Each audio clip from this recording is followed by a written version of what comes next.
Is it? What is it? Yeah. Jesse and I were just talking about hockey and how like I haven't gotten into hockey yet.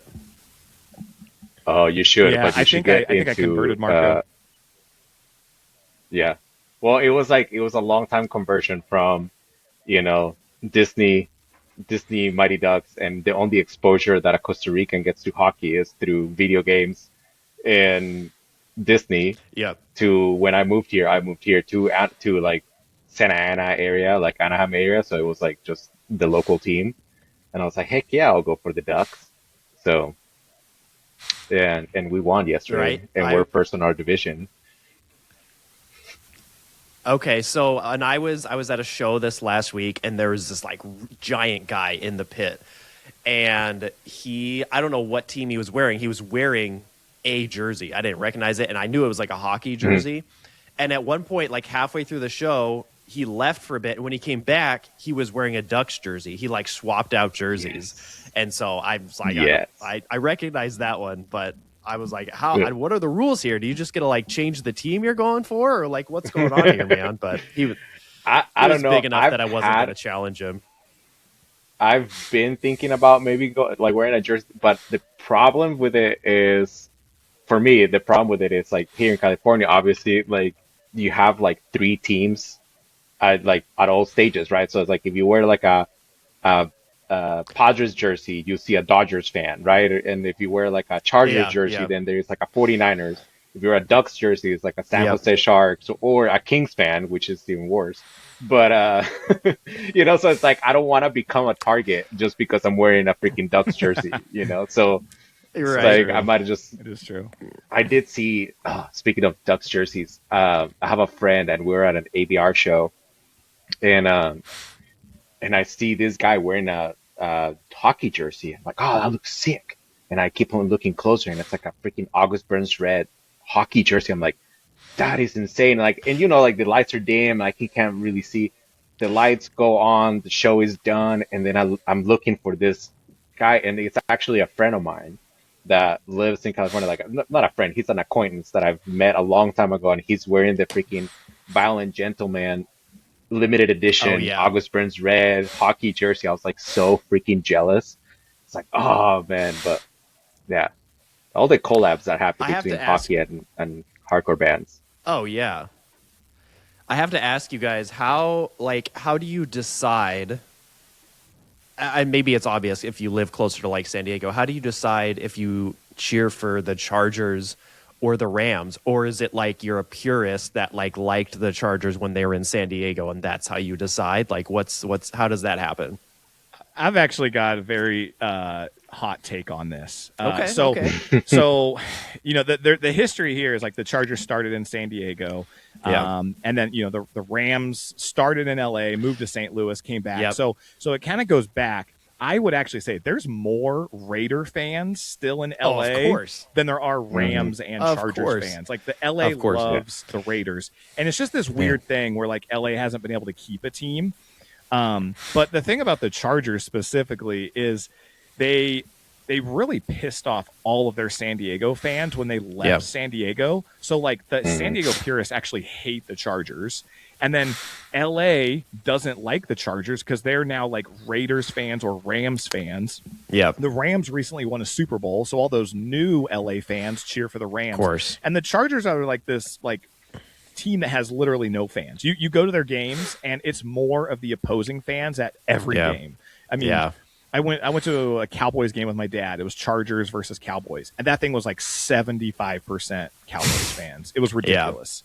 And it erupted when the Dallas Cowboys scored. It was so wild. Yeah. That's it's kind of like being in Arizona. There are no Cardinals fans here. Like every game you go to, because most people here in Arizona are transplants anyways. So it's like we all bring our own favorite team with us, and there's a very small group of Cardinals fans here. Yeah. But hey, Nate, should we officially kick it off here? I know we've been kind of shooting the breeze, and I guess so. We just kind of got caught up and catching up here. Welcome, everybody, to Dads Who Mosh. This is Jesse, and I'm joined by everybody's favorite host here, Nate. And today we have a very special guest, a good friend of mine, local friend of mine down here in Southern California. Marco, welcome to the pod, man. Yeah, Marco, welcome. Hey, everybody. A good friend, or is there something that like goes before that friend word? You know, that, like, this is my BFF, Marco. Oh, nice. Yeah. That's right. So Marco and I, so he doesn't forget. That's right. That's right. But Marco and I go way back. We've been hanging out and going to shows for a long time here. When I first moved down here to Southern California, is one of my first friends down here. I will always remember the moment we had that stepbrother moment in the back of Robert's car. We were actually on our way to a Padres game with some other mutual friends. There's like 4 guys. We're all kind of getting to know each other, and that surface level friendship that we talked about, Nate. Mm-hmm. And we're sitting in the back of the car, and I think I was wearing a metal shirt, or Marco was, and it was like, he's like, hey, like, you like August Burns Red? And I'm like, yeah. And he like looks at me, he's like, do you like Sleeping Giant? And I'm like, yeah. We're like, did we just become best friends? Like, it was like instant. It's like, yep. And then we awesome. we went back and forth. It was like, have you ever heard of these guys? Yes. Have you ever heard of these guys? Yes. And it was just like boom, boom, boom. It was awesome. And then That's like a week later, we went to a show together, and we were bonded for life. So amazing. Yeah. And it was like, and it became like the year and a half or 2 years. So basically just one show a month that we just, and it was like, this band is in town, this band is in town. And like, we tried, like, it was funny because it was like, we tried to kind of quote unquote convert some of the other people around and like go to shows with other people. And so we would always have like 1 or 2 other people. But like Jesse and I were like, just every show, just going to it. Right. Yes, Marco is also how we started the spreadsheet that I've talked about. Yes, because we were coordinating. We'd see all these show announcements on Instagram, and it was like, wait, did you buy tickets? Did I buy tickets? And then we're always like, okay, who's going to this one? And so we built this spreadsheet out of like the list of shows, a little drop down checkbox of like who's going to which one, who's paid, who owes someone else money. Yeah. And, amazing. We're both software engineers, so we've talked about like turning it into like an actual app, but trying to get it to the next step. Whoa, yeah, that's such a good idea. Yeah.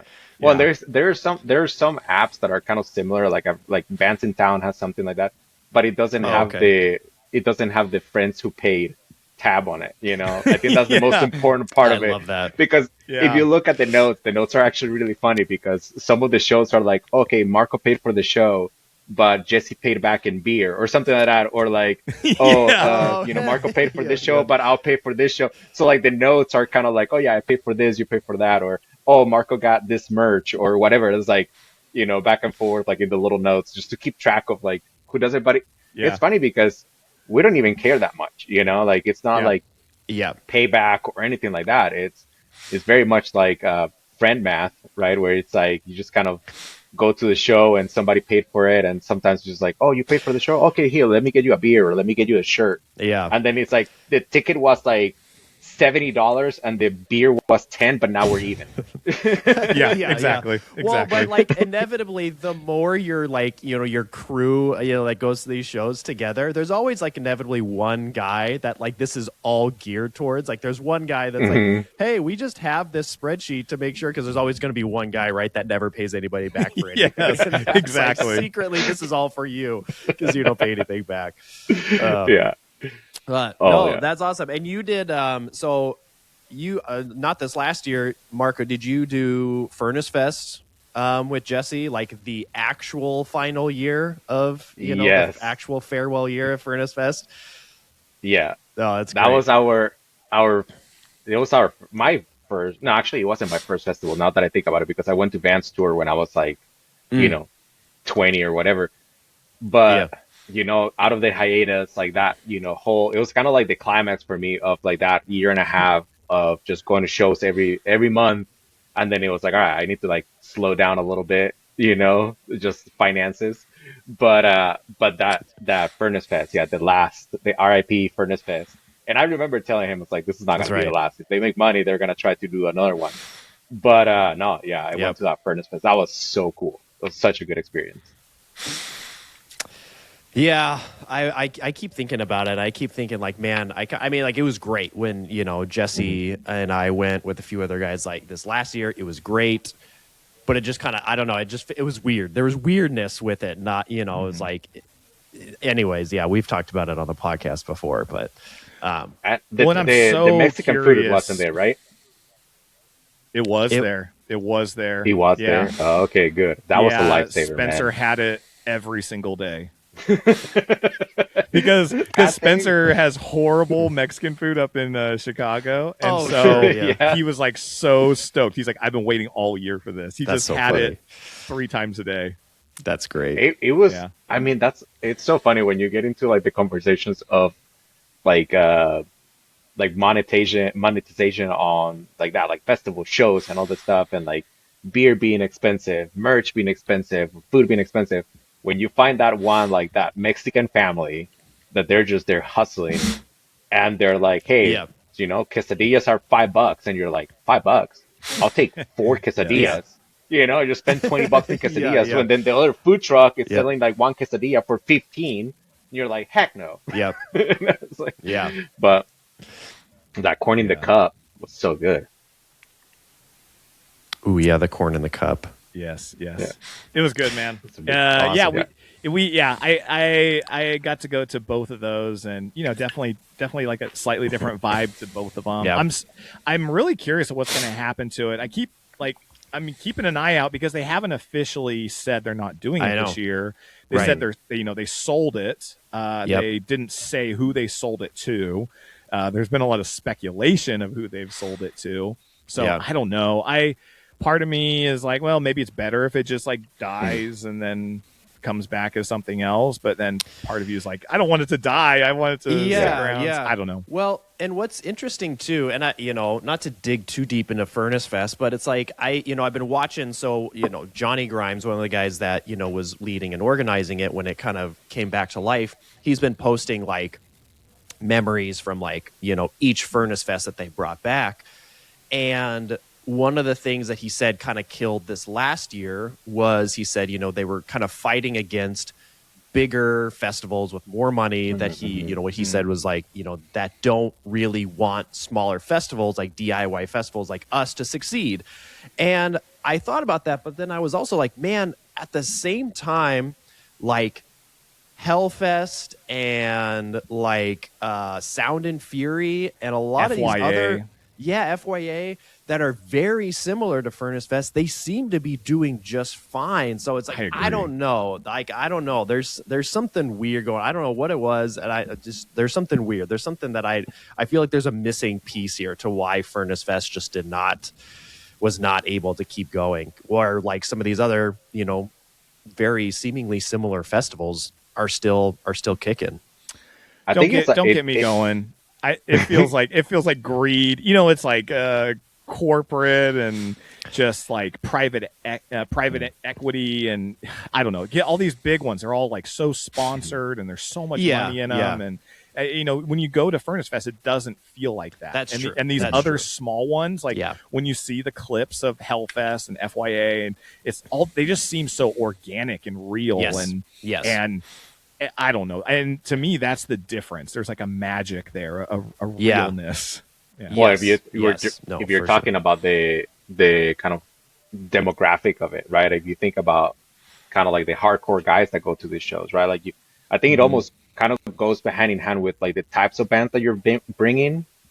It's like the type of crowd that you're bringing. So like, you go to the show, at a garage with your friend, and you have the best of times. But you bring the person that listens to Metallica and listens to like all the big metal bands, they're gonna look at it and it's like, well, what the heck is this?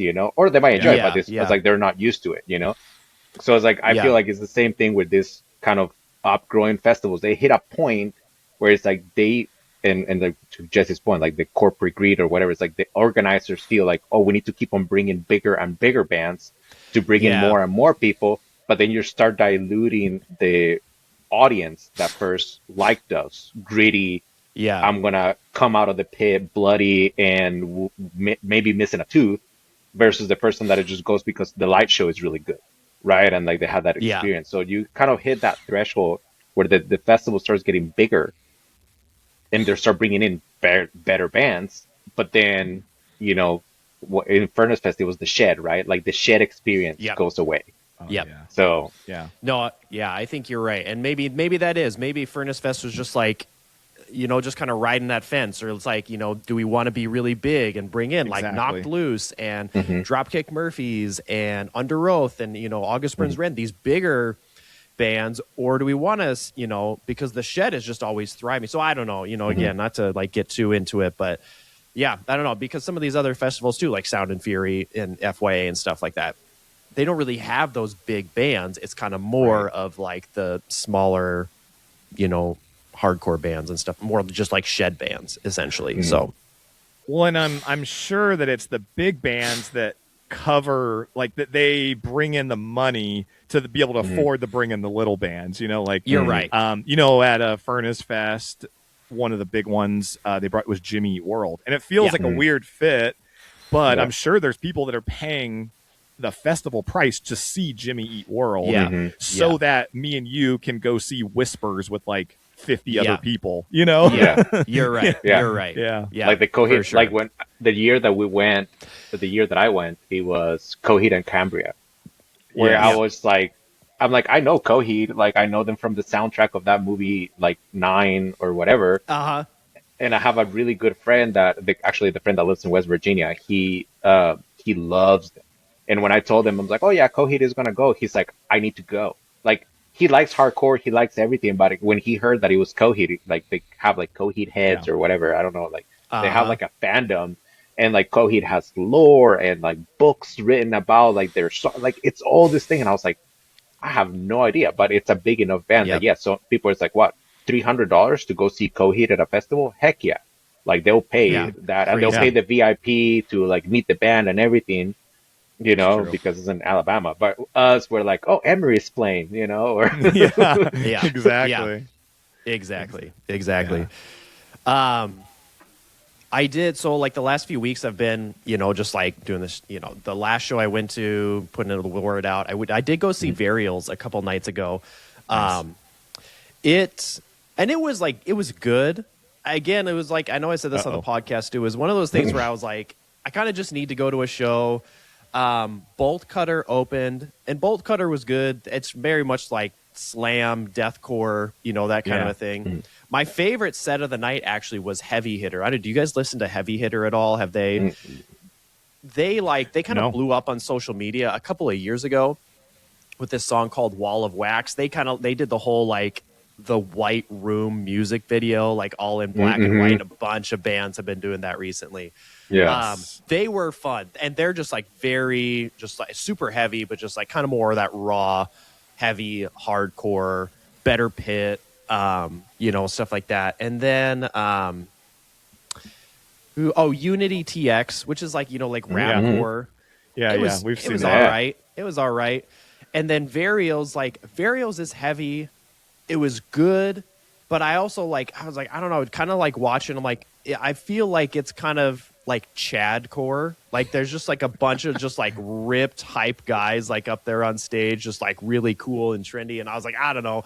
I just like I stayed through the whole thing, but it just didn't do it for. And maybe my sound or my preferences are just shifting now. I'm not as much into like the bands that are trying to sound cool or want to look a certain way. I'm just like, I don't know. I was just like in the back scrolling through Haywire, videos and stuff like that. I was like, this is kind of more my jam now anyways. So, I mean, it scratched the itch. But it was just okay, I guess. It was all right, I guess. The show. It didn't blow my socks off, but I know that I saw that one. I saw Bolt Cutter at Mosh for Youth, and they're fun. They're like super slammy, but Varials. I know exactly what you mean. Like these hardcore shows are just so different, and you see the videos of, like you said, Haywire, of those guys just jumping off the stage head first into the crowd, and it just doesn't have that energy. Exactly, and I mean, it was a good crowd. I mean, there were some stage dives. It was a big pit. But I don't know. And it's like, too, I almost prefer shows where it's like the lights are all on, like that. I kind of like that better, too, nowadays. So, was there a barrier? No. So it was at the Nile. So no barrier. Okay. So, I mean, and that's always more fun. For sure. But I've become so spoiled where, like, I almost don't want to go if there's a barrier. And I know that's I don't know, kind of trendy online. I guess I get all the hardcore kids would say that. I know. But seriously, it changes the dynamic of does. the show when there's a barrier and there's people just like riding the rail up front and they're head bobbing versus this like people running across the stage and jumping and the lead singer's kicking someone in the back to get them. It's so great. It just changes the whole show. Is. Yeah, and that's you so also, I find. Oh no, go ahead, Marco. You get to see like the band's interaction with their fans. Exactly. You know, that's where you actually get to see, like, I would remember, like, there was this show, I think, Jesse, you went with it, the Make Them Suffer show. It was at that, by the LA Lake that we still need to have our best friend date on. And that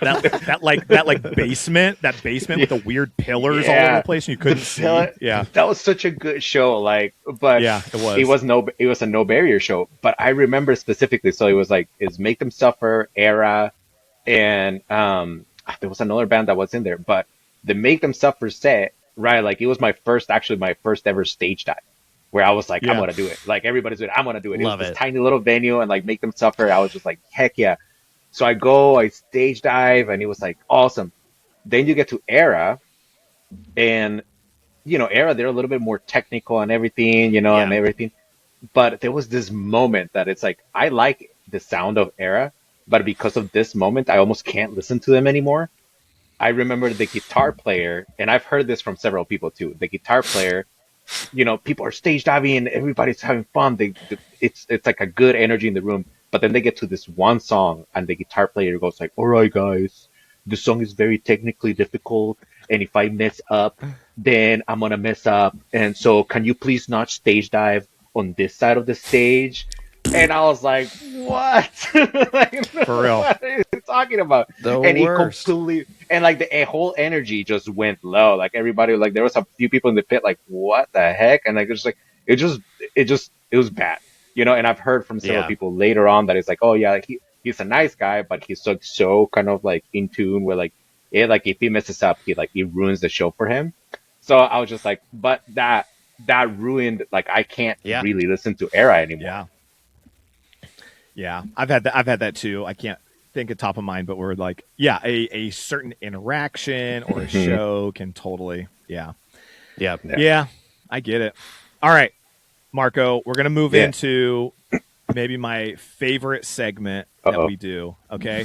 This segment we do is called Bands You Should Know. And it's like very open to interpretation. This could be a band that nobody's ever heard of. This could be a band that everybody's heard of, but you just think that you should give them a little bit more exposure. A band that could be tiny, little, no one's heard of them. Maybe it's your band that you play in the garage. I don't know. But just someone that you want to give a shout out to. Okay. I'll get us started. The band that I chose it's called Lock Shut. So they're a hardcore band. They came out in around 2023. I'm sure anyone who's like a hardcore music fan has heard of these guys. They kind of like went viral not long ago. They've got a really big Spotify presence. They're from Missouri. Midwest hardcore, and they will let you know every single song that they're from the Midwest. It's hilarious. It's almost kind of like a meme. Also, their front man, their lead singer, he's actually like a SoundCloud rapper. So he has like a very large social media following and rap albums on Spotify as well, which is kind of funny. But I just love the sound of Lock Shut. They kind of have that like old school hardcore sound to me, like a Trapped Under Ice, or like an Orthodox. It's just groovy, fun. I don't know. I really dig them. So everybody should go check out Midwest hardcore Lock Shut. Awesome. All right. Yeah. Lock Shut. It's funny because Lock Shut shows up on like when I do like Spotify playlists or whatever, like artist stations. Lock Shut shows up on like everything. It doesn't matter like how heavy or how punky or even hardcore. They show up on everything. So I love that one. The one that I picked this week, I'm excited about. It's like I could call it this band or this guy. But the band that I chose this week that everybody should check out is a band called Pipebomb. There's a few. It's an he's an Instagram band. There's a band called the Chapel Fire that's like this, which is just it's one guy. They like post relentlessly. He records everything. He recorded vocals. The guy's name is Mitchell Layton. For Pipebomb, he recorded vocals, guitars, drums, completely self-produced. He did the whole album in his mom's basement. The album just came out last week. It's called Hellhole.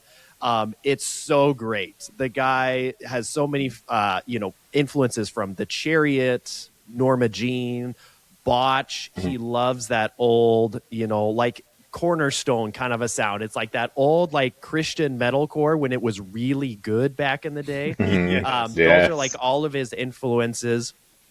So great. The album is, it's exactly what you would imagine when you think about like those old those old albums. So like chaotic, metalcore, hardcore, mathcore kind of a sound.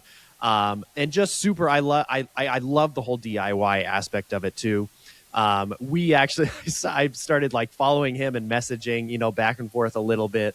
And we kind of had like a moment, like a stepbrothers moment too, where he's a straight edge guy too. So he's got a song on that album called Straight Edge Hate. And it's so great. The whole song is just like a 1.5 minute long breakdown.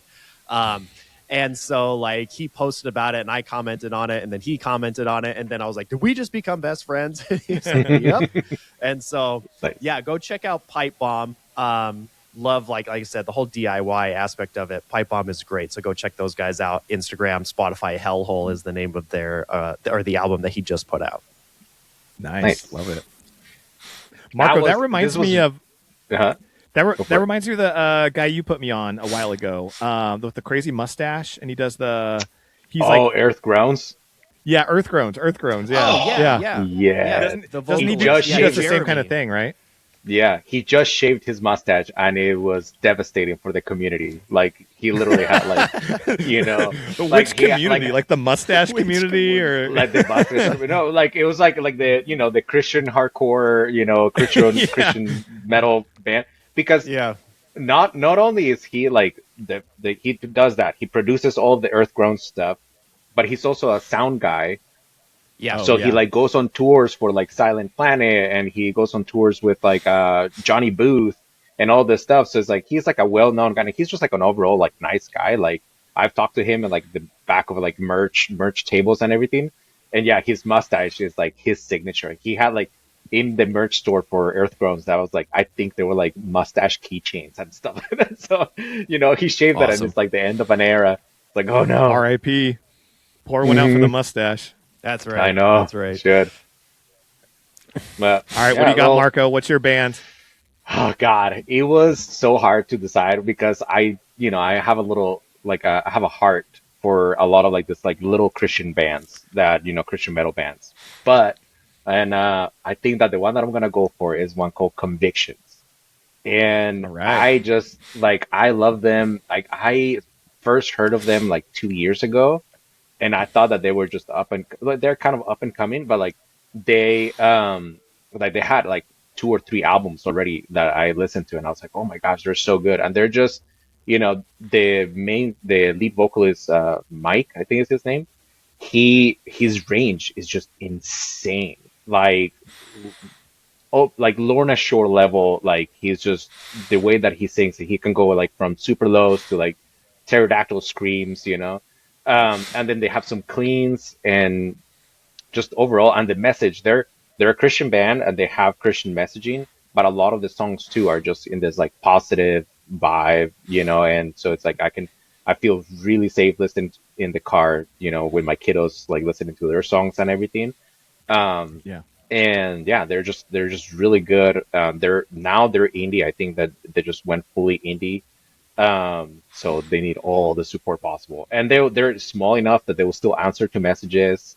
You see them at the merch table in the back, and they talk to you and everything. They're super cool guys. So yeah, that's awesome, man. Great. It reminds me of like the glory days of like that like youth group core. It's like everybody has their like story of how they got started with heavy music, and so much of it is from like a youth group. Yeah. Oh my gosh. And I love the whole like these are the songs we can listen to in the car with our kids because I'm the same way. I'm like, okay, kids are in the car. I'll put on Sleeping Giant because I know I'm not going to have to like, whoa, like real quick mute it or like skip tracks or anything. Yeah. Yeah. Exactly. No, it's so funny. Like a little sideline on that one. There is like when you say youth group stories, I used to be the sound guy for my youth group. And so Jesse and I have a common acquaintance, Daniel, and his brother, David. We call them the Mexies. But we're this group of people that listen to hardcore at church, like the youth group. So we will do this stuff where like before youth group, because I was a sound guy, while we were setting up and tearing down, I could play whatever I wanted to. So I started playing like, just hardcore, well, metalcore, like Devil Wears Prada, all this stuff, like while we're setting up and tearing down. So it would scare away some of the kids that didn't listen to it, and then some other kids would come in and be like, "What's that?" But then all of a sudden it turned into we would like hardcore dance in the sanctuary while we were like setting up, tearing down. Sometimes I would be like, I was an intern at the church, so I would be doing homework from college, and I would come in and use the church computer because they let me, they were gracious enough that let me use the computer. So while I was sitting there doing homework, I had this little crew of like youth kids just listening to, whatever, like they will come in. And that's actually how I found out a lot of like new music. Like Daniel will come in and say, "Hey, Marco, have you heard of Bless the Fall?" I'm like, "Are they Christian?" He's like, yeah. I'm like, "Okay, I can play it." So I would only play like Christian metal in the sanctuary. Obviously, I felt weird, like not, but yeah. And then out of that, not a lot of them, some of them actually one started a band. Then they started making connections, and then there's another band, like kind of another person was like started coming to the youth group, form a band, and then it came to the point that at one point we actually had a little hardcore show at the church, and we had like there was this band called The Light Year, which was pop punk. I think they might still be on, but yeah, we had a bunch of bands in there, and it was like the fun days. Like it was, I was 19, 20 years old, sound guy at this church, and just have all these youth kids that are just listening to metal. And like we did a church show, which actually fast forward 20 years now, the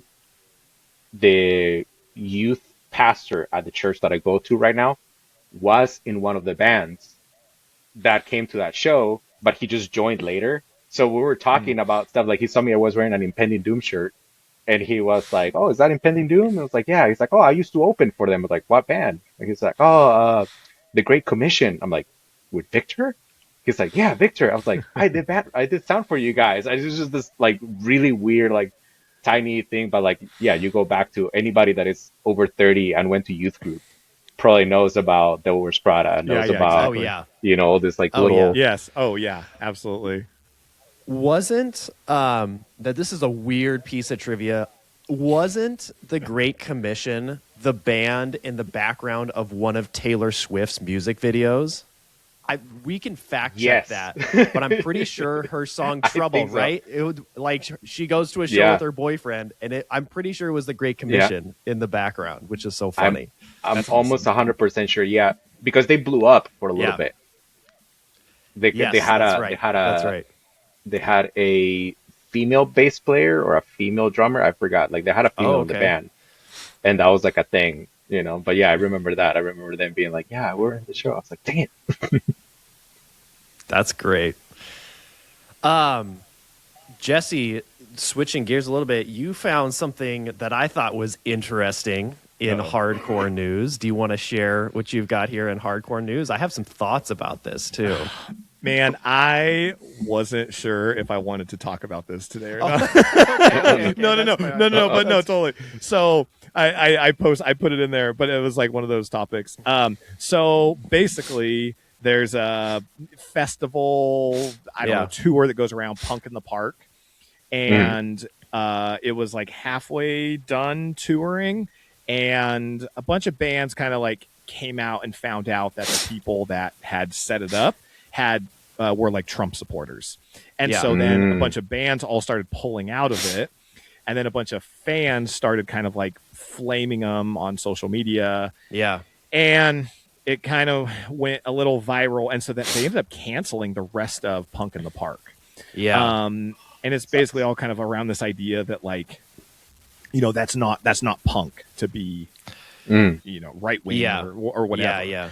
So they canceled the rest of it.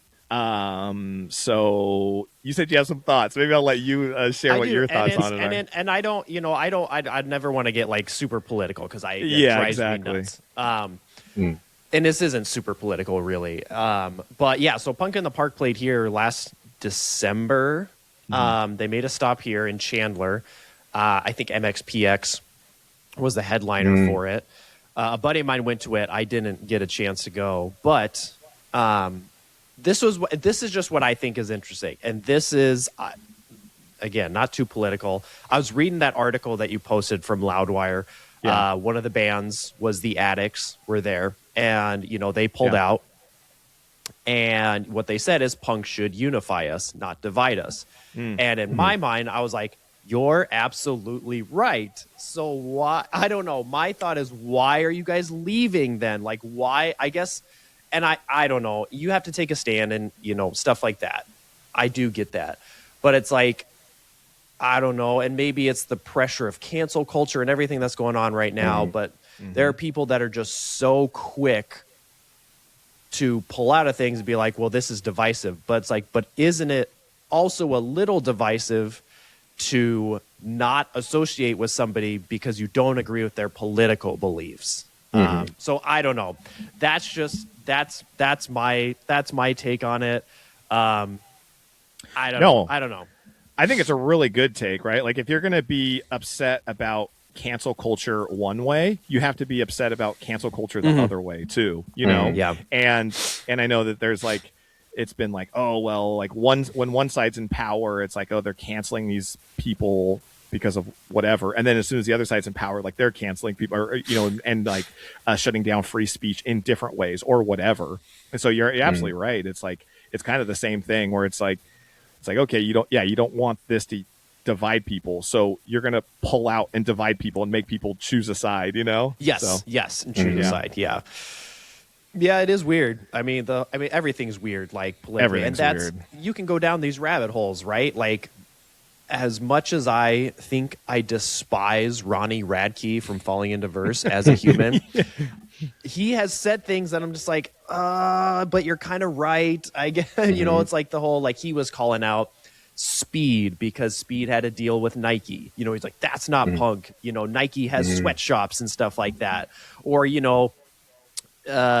Kubla Khan and Drain now are like sponsored by Monster, so they've got like Monster. It's like, okay, are you corporate now? What should we dig into like the corporate companies that own Monster? And like, so I guess it's like, how far down the rabbit hole do you want to go, and at what point do you realize I have to cancel everybody because everybody has some skeleton in their closet that I'm not okay with and I don't agree with, and then you just come around to the point where you're finally like, okay, I guess we can just agree to disagree, and I don't have to cancel everything. But I don't know. Yeah, I was talking with somebody about something similar yesterday. That there's a side that you can agree on everything, but if you disagree on one thing, you're dead to them. And then there's the other side where it's like you can disagree on everything, but if you agree on one thing, then you find the common ground, right? Like, so it's just interesting that like there are communities like that, and it's like you find that on like everything, right? If you find the common ground on what you're actually going for, then you're able to kind of shake hands and move on, and you're not ignoring the issues, but it actually gives you a little bit more time it humanizes the other side. Right. So it's like when you dehumanize the other side, that's when you start losing those parts. That's where I feel like cancel culture is, there. I think there was like another conversation. Like there's the boycott and the cancel culture, right? Like if you boycott something, like you affect their pockets, but you're still kind of like open to, hey, if you correct your ways, we can, we'll start buying your product again. But then with cancel culture, it's like it doesn't matter how many times you say I'm sorry. It doesn't matter how many times you do something else. It's like, well, you're canceled. Like your career's over. Yeah. Like you're done. Right. Yeah. So it's just interesting to see that seep into like the hardcore scene and the metal scene. Yeah. And again, it's like we come from the era of what is it called? There was like the joke of like metal bands like allegations or like like the every single hardcore singer or every single metal singer has like allegations, and it's always you always know what it's going to be about. And it's like, well, sometimes you keep on listening to music, sometimes you don't, sometimes you boycott the band, sometimes you don't. And it's like, years come down the road. And I mean, Asile Dine is still making music. Exactly. I was just going to say that. Like, it doesn't get much worse than that, right? Like, does it? Can it? I don't know. Johnny Craig is still... Oh, yeah. As I Lay Dying is still killing it in Russia, dude. Like literally? Or... Yeah, I was going to say no pun intended. Poor choice of words. Well, and Marco, I love what you said about the agreeing on one thing, because Nate and I were just talking about this, and it's similar to our story, right? It's like hardcore is that thing that brings us together, and like the rest of our lives look so different, but we have this common thing where we come together. We love this heavy music that most people don't. This very niche thing.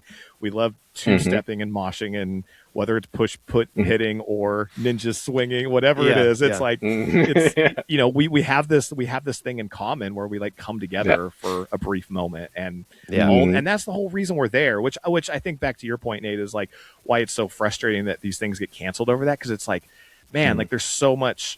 That's like one thing. Like we have so much more in common, and like we put all that aside. Like, let's just celebrate this together. So yeah. Cool. Hey, next thing.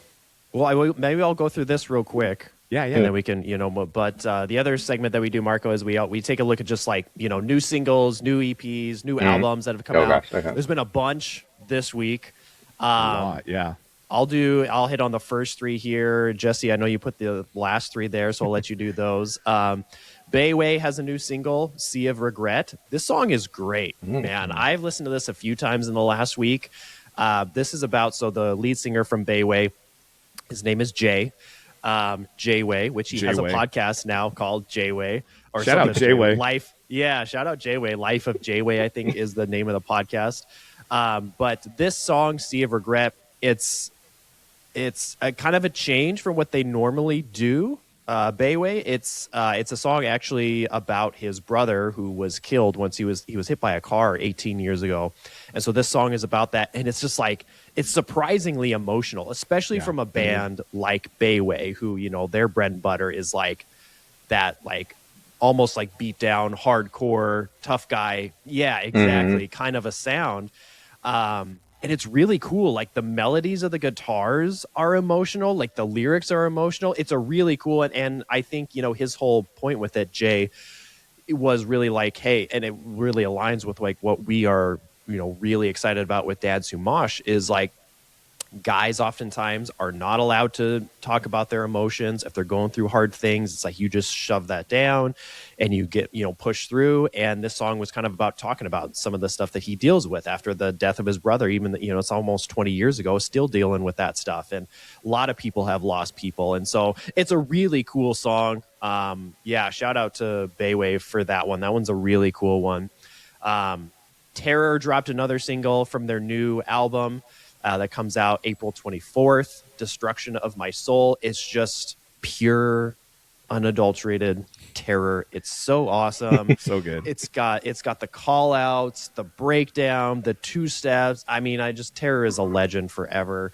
I love them so much. And then Division of Mind came out with another single, or a single from their new album as well this week. Single is Exo Terror is the name of the song, and I've talked about Division of Mind a couple times here on the podcast. So that's like, fans of like Hatebreed, bands like that. I guess there was another band I was thinking today, but I can't remember who I thought they sounded like. But so go check out the new one from Division of Mind as well. Sweet, yeah. The ones that jumped out to me, actually hot off the presses, like breaking news here. ABR, August Burns Red, announced this morning they've got a brand new single that just came out today. I haven't even got to listen to it yet. I haven't either. I didn't even see that. Yeah. But they also, with that, officially announced the new album that's coming out. Because they put out that one Behemoth, what was it, a couple weeks ago, that was so good. I know all three of us loved that. So one. ABR-y.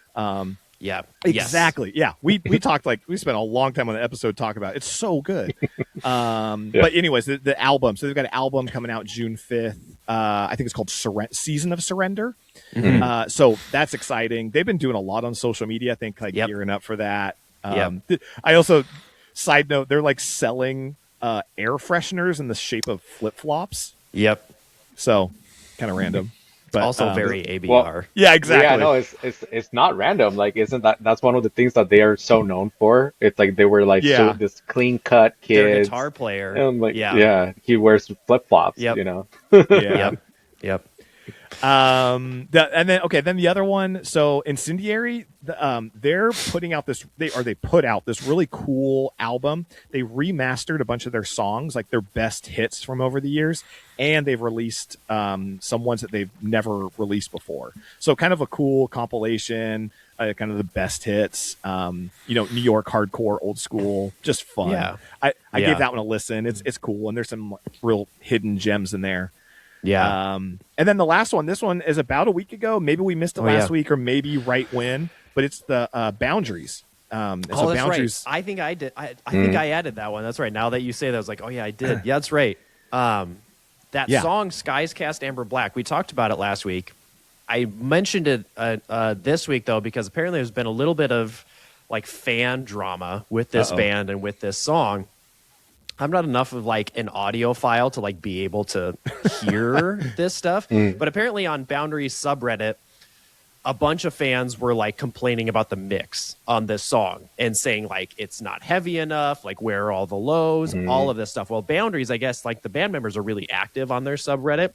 Oh no. And so Matt, their vocalist, came on and was like, hey, thanks for the feedback. Because I listened to it and I listened to it in my car. I turned it up. It's maybe it sounds a little more tinny than their other songs, I guess, but I'm just I don't know, I don't get it. And I guess they were kind of why'd you sign with Sumerian Records? They don't like Sumerian Records, but I don't know. The vocalist got on and was like, hey, thanks for the feedback, we really like this mix. Maybe it's Spotify settings or something like that doesn't sound good. What I really thought was funny though is they're why Sumerian? Because Sumerian's kind of bigger. They got some more mainstream bands signed to Sumerian Records. And he's like, yeah, we followed one guy from one album or one, record company to another. But the thing is, he's we did shop around for other record labels. And he's it was hard to find someone that didn't want, and I'm going to, butcher it. I'm not actually directly quoting it, but basically said it was hard to find someone that didn't want a band that was doing R&B songs over hardcore riffs.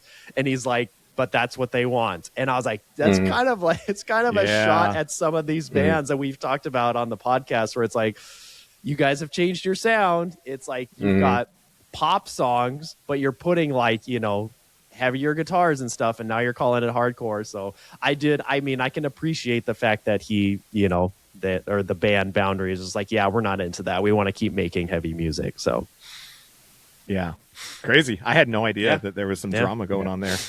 Yeah, we keep uncovering the fact that the hardcore world is very dramatic. There is some, there's drama, man, every week. So awesome. So the Marco too, this is we switch gears a little bit. We talk about music a lot, but then we also kind of we talk about dad life, being dad, stuff like that.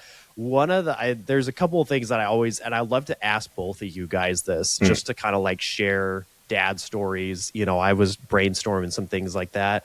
We're all dads. As a dad, and I was thinking about this because I watched this video the other day, and it gets you right in the feels. And this video was this dad was standing with both of his kids, and they're all standing next to each other, and the whole game was take a step forward if this has happened to you. And then it's take a step forward if your dad has ever taken you to school. Take a step forward if your dad has ever told you he's proud of you, and all of this stuff. And of course it's emotional because the dad is standing still, but his kids are taking a step forward, meaning he has changed, patterns, that his dad, and I'm not here saying I had a bad dad. I had a great dad. It's different than now, being a dad is different now than it was back then. And there are certainly things that happen now with my kids that, maybe didn't happen with my dad when I was growing up. But I don't know, like it just kind of speaks to like the struggles, of being a dad and stuff like that. So, with you guys, not to get too serious or anything, but like what's like the biggest struggle that you guys have experienced being a dad? I guess, Marco, since you're our guest of honor, I'll put you on the spot first. But yeah, what's the biggest struggle that you've run across as a dad? Oh man, well, trying to tie it to that video that you said about like take a step forward. I've seen so many of them, and it hits me every single time because my dad left when I was 2, so I literally didn't have a dad. So like the first question was just like, is your dad around? It's like, yeah, right. Probably the biggest struggle that I've had as a dad, and this is something that I'm dealing with like really like recently and just like very raw lately, is I went through a divorce a few years ago, and throughout like tied it to the fact that like my dad wasn't around. So I promised myself I'm gonna be the dad that never leaves, right? I'm gonna be the dad that is always there. So during that part of my life, I'm like the dad that I take them to the park, I take them showers, I cut their hair, I cut their toenails, I like take them everywhere with me. Every single activity was like we were like this little wolf pack that just did everything together, me and my kids, right? So I'm like, super dad to a certain degree, right? Like I will show up to the beach and I'm like, I just know like I have like my tent ready and I have like the chairs ready and like everybody's like, oh, holy crap. Like, but it was that idea of like, my dad wasn't there, so I need to be there. But fast forward now, and it's like, well, there is split custody, so I can't physically be there all the time. So there was a transition period on which it's like every time that I did have them, I was like parenting out of like this guilt that I felt of just I'm not there for them physically, right? And like I came from this moment of like I was there with them physically, but then I wasn't there with them physically. So now I'm almost like overcompensating, and it just created this kind of destabilized part of what it really means to be a dad. And so lately, that's the hardest part. It's like I have to find, and I'm finding that part of what does it actually mean to be a father to these kids. Because if we talk about it, probably like the hardest part of being a dad is going to be when they turn 18 and and it's on you to know that you equipped them well for that moment, right? Yeah. So I'm almost getting like a little preview of it now that they're a little bit younger, and it's like they're not around, and I have to make sure it's like they know how to shower, they know how to do their own laundry, they have to do all this stuff. And it comes at this part of like discipline versus like sacrificing sometimes like the fun dad aspect of it to be more disciplined with them and create a structure for them. So that balance, the balance of being a dad and like knowing that at some point they're going to leave, I'm getting a little small preview of them where I'm not physically with them. And so not parenting out of that part of like, well, I didn't have it when I was a kid, so I want to give it to them. And it's like, well, not everything works that way, right? It's like, yeah, it's like I didn't have video games when I was a kid, right? Like I grew up in a third world country. Like I didn't get a Nintendo 64 until I was like 16, and I had one game, right? So now I'm like, I have a Switch, I have an Xbox, I have all this stuff. And like my youngest son, which one of the activities that I would love to do the most with him is just play video games all day with him. But he has a struggle with electronics where if he gets into an electronic, it's really hard to pull him out. So he's been grounded from electronics for like months, and it's like, and it's the hard part of me is like, I want to spend time with him playing video games and doing what I want to do with him. But I know that discipline is going to pay off at the end, right? That he now knows, so that part of it, I think like that balance of fun dad, being like an actual father, and knowing that like being a father is going to make it so that they actually, quote unquote, have fun in their life. But, No, I think that's great. And the whole, that balance, I think too, of like wanting to be, it's, we heard it a lot as kids. Maybe, it's like, oh, this hurts me more than it hurts you. And you're like, whatever, this sucks more for me than anything. But it really does now, like as a dad, it's like, listen, all I want for you is to have I want you to have fun. I want you to be happy. I don't want you to have to go through like hard things, but it's like, now I have to make you go through hard things because this is where the discipline comes in, or this is where being a father comes in. So yeah, no, man, sure. Thank you for sharing that. Cause I think there's probably a lot of people that, are listening or will check this out that can relate to that in a lot of ways. So certainly appreciate you sharing that. Jesse, what about you, man? I just have one very important follow-up question for Marco. Yeah. So, you mentioned Nintendo 64, one game. What was that one game? I have to know. I knew this was coming. Zelda, the Ocarina of Time. Okay. So good. So good. So good. All right. And I would borrow GoldenEye 007 from my neighbor. So those were the two games. Like, it was like the typical, like, I only had one remote. Equally good. And so my neighbor would come with his remote and with 007, and we would play, 007 in like a tiny little screen. Screen watching was just a whole other level with that. But yeah, Zelda was the one. And the controller with like 3 things, like, it makes no sense at all, but it just worked. Yep, it worked. Yeah. It worked beautifully. Yeah. So I guess you said the root of the question was like the hardest part about being a dad. I mean, it kind of goes to what we talked about last week for me, honestly. And, I mentioned this last week of like it being an active struggle, but it's that identity, right? Like, it's, I got married at the age of 21. I had Jackson when we were 23. And so I've been a dad all through my 20s and 30s. Yeah. And I'd be lying if I said it wasn't hard sometimes of like, man, like, did I like not miss out, but like when you have a kid, it just, it changes everything. And I think that's one thing that people without children don't realize until they have it's like you instantly go from all you have to take care of is yourself and, your spouse, but I don't have to like take care of her. And then now you have this human being that's so dependent upon you for everything, and you can't just leave them. You can't just like go out with the boys anymore. You can't just go to that show you want. You got to, there's you can set up childcare, you can arrange things. It's, find somebody, pay extra money. There's all these steps. And so, as a dad, you become so much less you have to be not as selfish. It's just built into it. And that and like not even being a good dad, like even just to keep a child alive, you have to be, much less being a good dad, a present dad who's showing up for sporting events and parent teacher conferences.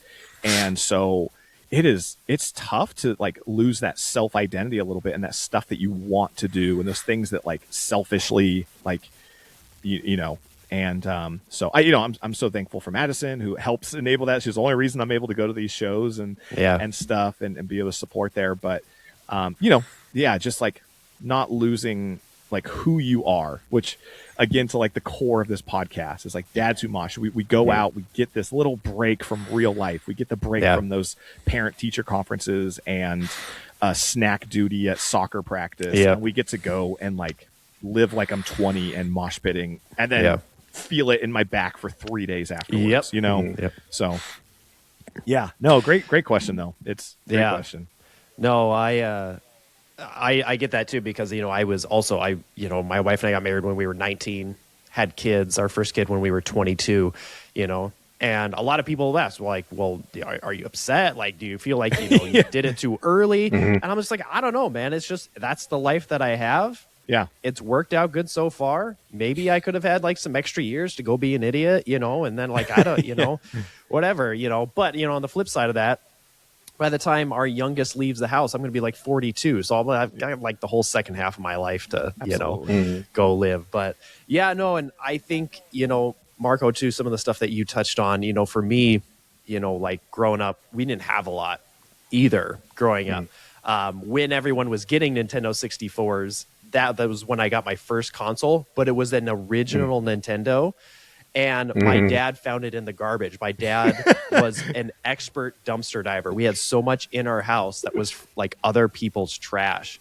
And so what's weird is now, like, it's the same deal. My kids have so much more than I ever did. And like, I feel like I catch myself a lot of times getting angry at them for not appreciating it when it's like, that's all they've ever known. Why would they appreciate it? So it's like, now in the, you know, they'll break something, or they'll get this toy that like I would have killed for when I was a kid, and they'll break it within like a day, and I'll get so mad, and I was like, why do I get so angry at this? It's like, I bought it for them, you know, and I buy them all this stuff. It's like, oh, why would they, you know, it's like, I can't hold it against them. So I think I struggle a lot with this.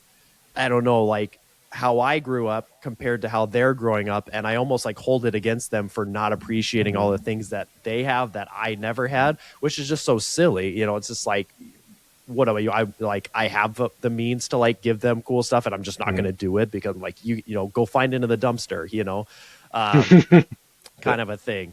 So yeah, I don't know. I think we all probably have things that like we grew up in a certain way and not letting that impact the way that we raise our kids nowadays either. It's tough, like man. And the older you get, the more you relate to the things that you said you would never do, right? Like I told myself I'll never say because I said so. But there is value on sometimes saying because I said so, because when they grow up and they're 18 and they're at a job at In-N-Out Burger, flipping a burger, and you flip it the wrong way, your manager is not going to be like, well, look, this is why you do it. But your manager is going to be like, flip the burger this way. Why? Yep. Because that's how we do it, you know? And then there's other things too, like, you know, back in my day, like that phrase, like it literally is like, you know. I use it daily. The other day, oh my gosh, I was heartbroken. I was having a conversation with my wife and my stepdaughter, and my wife was like, "Oh yeah, what is just MacGyver it?" And my stepdaughter was like, "What's MacGyvering?" I'm like, "MacGyver?" It's like, who's MacGyver? Like, oh my gosh. And I was like, well, it was the show where this guy like would get out of the situations with like duct tape. And she was like, why duct tape? I'm like, well, no, okay, he was a scientist and he used, you know, and I had to explain the premise of the show. I'm like, this show is so stupid, but it was so good. And now, now the word MacGyver something doesn't make sense. Like, it's just this generation, they don't know what MacGyvering something is, right? They don't know what, you know, Kid from the Knight Rider is. So it's like all these references are just becoming so outdated. Obsolete. I said, I think I told Jesse this once too. I just have this habit of anytime I don't say like, hey, record this. I say like, hey, I'm going to tape this. I'm going to tape your football game. Like, what are you talking about? Tape your football game. Okay. I've got an even better one. Madison will still say she's going to map quest things. And she doesn't use MapQuest. She doesn't print them out, but she says if someone doesn't know how to get somewhere, she'll say, oh, just MapQuest it.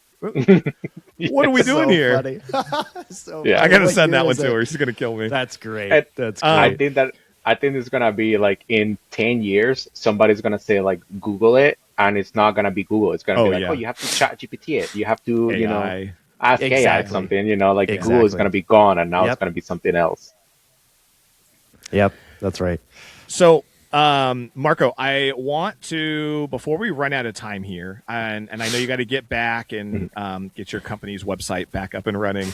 I want to make sure that you're included in a project that we're working on. Let's put it that way. So Nate and I are on a mission to build the world's best Dads Who Mosh playlist, okay?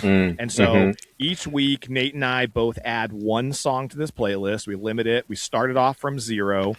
And so, you know, we both have our own flavors of music on there. And so we're also asking our guests to add one song to this playlist. And at the end of it, we're going to have I don't even know when the end is, but we're going to have the world's greatest Dads Who Mosh playlist. It's never going to end. It's never going to end. So man, I gave you this assignment. What was your one song you're going to add? Gosh, it was really, really hard, but I wanted to keep in the theme of, you know, Dads Who Mosh. So this is a song this is the first song that I knocked somebody out on a mosh pit with a spin yes, give kick. it to me. Okay, so it was the first song that I moshed to and kicked a little 12-year-old in the head, and he got knocked out.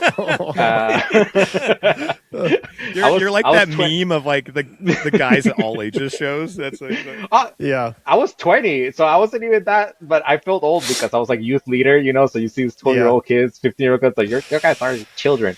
So it is also one of the songs that every single time, well, not every single time, but most of the time, like if I'm having a really, really like hard time, in life or whatever, and that song comes on, like it picks me up.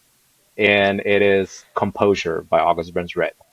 Yes. So good. We needed some ABR on there. I was thinking about that. I'm so glad. That's good. I was debating, like I literally, what was fun about this is actually I wanted to be a little bit throwback. I have a playlist of my throwback, like metal songs or whatever, my throwback bands. And so I was just going through those, and I wanted to be a little like edgy about the choice I read, but I was like, no, I'll pick ABR and I'll pick like Composure. Solid. Because it does. That song like does mean a lot to me. Just that phrase when it's like roll up your sleeves, pick yourself up. I was like, all right, this is it. So this is what it is like to be sometimes, a dude. Love it's like it. That's what's expected of you. Roll up your sleeves, pick yourself up, and go. That's right. It's like, yeah. Love it. But just a little dive in there. I rediscovered, thanks to this, Nose of Rambier, Sinai Beach, Society's Fatness, all those like early like late 90s like perfect. Christian bands that don't make music anymore, and you get like one or two albums, but they were so good. Like, oh man, Nose of Rambier. Sinai Beach was great. Yeah. Sinai Beach. That was my second song. If I got two, it would have been Wolves on Sheep Clothing by Sinai Beach. It's just so freaking good. Every time it comes on, like my kids hate it because it's not like the usual metal that I listen to. It's way more trashy, but I just love it. Just that intro and like his voice is just, it like gets me so pumped. Love it. Love it. Jesse, what do you have for us this week for the Dads Who Mosh playlist? All right, my song, I've gone old, I've gone new, I've gone with like a lot of purpose on this, but this week, for no other reason than this song just makes me want to run through a wall. It's Excalibur by Mind Force. This song just lives rent-free in my head. I can hear it right now. Excalibur! And I just like, it just fires me up. The band Mind Force, they're just so much fun. Every time I see them, everyone is having so much fun. Yep. The lead singer, Jay, he's just so cool. He's a high school math teacher in New York. He's got the craziest, thickest New York accent. I just love him. I love everything about it. And then that one song, and that song kind of put him on the map too. It's also the name of the album or EP that really kind of kickstarted them. But they're so fun. That song, just go blast that song. It's so much fun. Yeah. There was a few times at this last Furnace Fest that we were at where we had that group chat, and it's just like every once in a while, Jesse would just text Excalibur. So that's what goes through my head now, and it's like I gotta like whether I'm at the gym and I gotta get like that last rep, or it's like I gotta go do something I don't want to do in my head. I'm just like Excalibur. Yes. Oh, that's awesome. And then the one that I chose this week. Again, I went really old, okay, I shouldn't say really old because this album came out when, I was 1 or 2. So it's not, not that old, right? And I chose New Direction by Gorilla Biscuits. And this is just where my mind has been with the music I've been listening to recently. This album, Gorilla Biscuits only put out 2 albums, but they just like rocket launched the New York hardcore straight edge punk scene. It's like I put in here, I think you'd be hard pressed to find any punk or hardcore band from like 1990 till today that wasn't influenced in some way, shape, or form by Gorilla Biscuits, whether they realize it or not. The intro to this song always gets me hyped with the trumpets. These guys are still killing. These guys are still playing shows. They still sound so good. I love this song. Anytime it comes on, even if I've heard it 50 times that day, I never skip it. So New Direction by Gorilla Biscuits is going on for me this week. I love it. Old school. Not to call it old, but it is old. I know it is. It is. We're Getting old. We're getting old, Sweet. boys. And the very last thing. So some shows we got coming up. So Marco, actually, my next show is with you. We're going to go see Undertaking and Meadows and No Innocent Victim here locally at a little brewery. So I'm super stoked for that. That's April, right? April something. Yeah. So yeah. If anyone's going to that, hit us up. We'll be there. And Nate, what's your next one? I did break down and I got tickets to go see Drain, Haywire, No Pressure. I'm blanking. Secret World. Which Secret World? I should do something on Secret World. Those guys aren't too bad. Some of the members from Speed are in it. I did, and this is what convinced me. I know I said this on the podcast. I wasn't super stoked on going to this show because it's at a venue here that, like, it's got a barrier. It's bigger. It's nicer, fancier. But I have been watching footage from Haywire and Drain playing at these bigger venues just like it, and the barrier has been like no issue. Like people, the band either comes out or people make it over. I'm like, all right, I'll find a way. Life will find a way to make this show cool. So, and I've just been so obsessed with Haywire lately. I'm like, I can't not go. I'm like wearing the shirt, and I think I've worn this shirt like 3 times already this week, but and you saw them cover that Trapped Under Ice song. Oh man. So and I know sick. I know it's Baltimore that they did it, so it's like tribute, but I was like, man, if I'm there live and they cover that song, I mean, I'll lose my mind. I'll melt. It would be so fun to see them. I mean, they're so great. They do so many great covers. Haywire does. So yeah. Well, and then the last thing about Haywire, have you seen how they do these like custom jersey merch things for each city they're in? Yes, I have. Super cool. Yeah, very cool. Love Haywire. Sweet. Awesome. Well, I think that's a wrap. Unless you got anything else. That's great. Thanks, Marco. No worries. And speaking of that, I have to go and pick up my kids right now. So that's the perfect. That's perfect the dad live right there. That's right. That's right. Cool. Thanks so much for joining us, Marco. Appreciate it. Yep. Thanks, everyone. See y'all later. All right. Bye. Bye.